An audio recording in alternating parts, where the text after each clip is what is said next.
Thematic and stylistic aspects of Emerson's essay Self-Reliance. Emerson जो कि एक ट्रांसेंडेंटलिस्ट है, अमेरिकन है.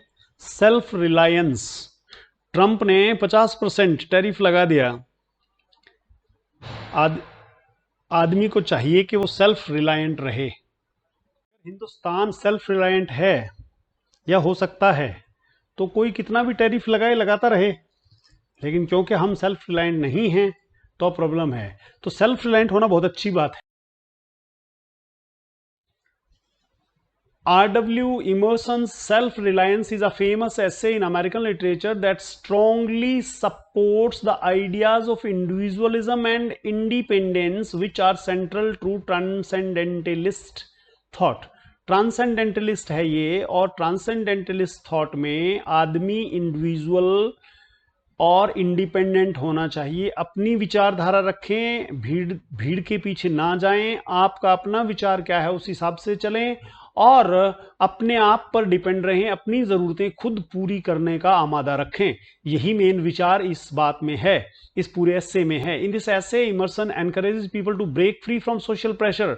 समाज के प्रेशर में आकर के अपने आप को जो है ना, अपने आप का गला घोंटने की ज़रूरत नहीं है.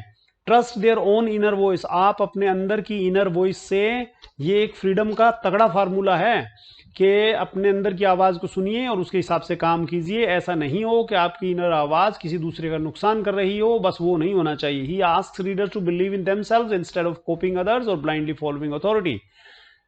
अंध भक्त होकर के किसी अथॉरिटी को फॉलो करना या दूसरों को आंखें बंद करके कॉपी करना अच्छी बात नहीं है, नहीं करना चाहिए. The essay is both a thoughtful reflection and inspiring call to live an honest self directed life. जी हाँ, सेल्फ डायरेक्टेड और ऑनेस्ट लाइफ जीनी चाहिए. सेल्फ रिलायंस एसे का ये सार है. The main theme in self reliance is trusting one's inner self. आप अपने अंदर की, अपने आप पर विश्वास रखिए. Emerson believes that every person has a natural sense of truth and should follow it even if it goes against societies expectations.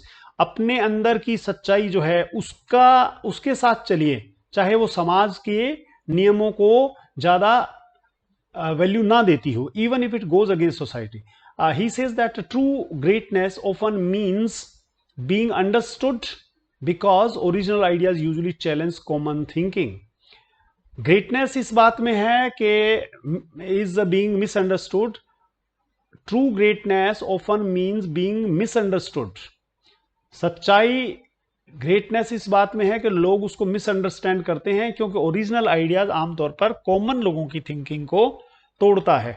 जैसे आइंस्टीन को लोग पागल समझते थे, था नहीं.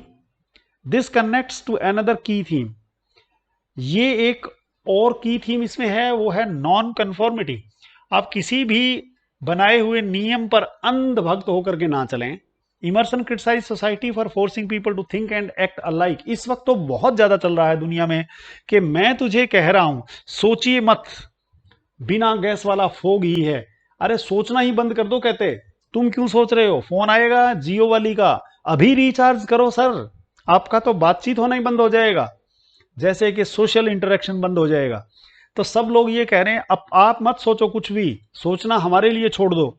बड़ी चिंताएं गिल के फादर के लिए छोड़ दो, गिल के लिए छोड़ दो बैटिंग करना सिर्फ. यानी कि आदमी सोचना बंद कर दे, दूसरे आपके लिए सोचेंगे. जैसे दूसरे आपके लिए रेडीमेड कपड़े बनाते हैं, जैसे दूसरे आपके लिए बहुत सारे काम करते हैं ऑन पेमेंट, उसी तरह सोचेंगे भी दूसरे. Which kills creativity and moral strength. इससे मोरल स्ट्रेंथ खत्म हो जाती है, क्रिएटिविटी खत्म हो जाती है. By rejecting this pressure can a person live a meaningful life. इन चीजों को रिजेक्ट करके कोई भी व्यक्ति मीनिंगफुल जीवन व्यतीत कर सकता है. Another important theme is the rejection of external authority. समाज, सरकार, इस तरह की जो एक्सटर्नल अथॉरिटी होती है उसको रिजेक्ट करता है immersion.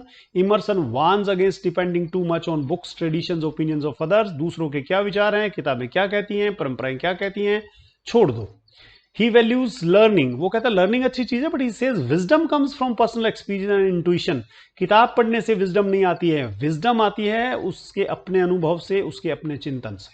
He also promotes self-sufficiency, encouraging people to rely on their own thoughts, actions, and spiritual thought. अपना एक्शन, अपना स्पिरिचुअल थॉट, अपना स्पिरिचुअल स्ट्रेंथ, और यहां तक कि आपकी जरूरत की चीजें आप खुद पूरी कर सकें, उतना हो तो बहुत अच्छा. He advises readers to focus on the present moment. वो कहता है we look before and after and pine for what is not. वो नहीं होना चाहिए. पास्ट और फ्यूचर में मत जाइए, प्रेजेंट में जिए, which reflect spiritual tone of transcendentalism. Stylistically, the essay is known for its passionate and persuasive tone. Style की बात करें तो पैशनेट और परसुएसिव, ऐसी बात जब आप किसी को समझाने की कोशिश करते हैं ना, तो बाबा वहां हर जगह परसुएसिव टोन होता है. और परसुएशन बिना पैशनेट के नहीं हो सकता. परसुएसिव और पैशनेट टोन है.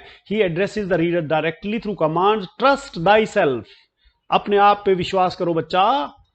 Gives the essay an urgent and motivational voice. He uses short memorable statements called aphorisms, जो कि बेकन में थे, उसी तरह के aphorisms इसमें भी हैं.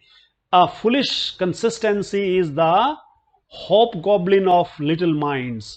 To be great is to be misunderstood. These lines express deep ideas in simple thinking, striking words. Simple से simple शब्दों में striking बातें कही हुई हैं. He uses metaphors, vivid images from nature to explain abstract concepts, like comparing inner voice to an iron string in the heart. लोहे की एक रस्सी दिल में है, उसको छेड़ना एब्स्ट्रैक्ट कॉन्सेप्ट को समझाने के लिए ऐसे कंपैरिजंस करता है. ऐसे ये इंस्पायरिंग है, थीम में भी, स्टाइल में भी. मैसेज है सेल्फ ट्रस्ट का.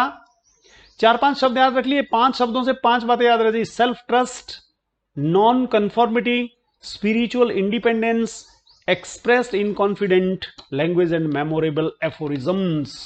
है ना. देखो, सोशली, स्पिरिचुअली, पॉलिटिकली, इकोनॉमिकली आप अगर सेल्फ डिपेंडेंट हो जाते हैं तो वही सेल्फ रिलायंस है इमर्सन का.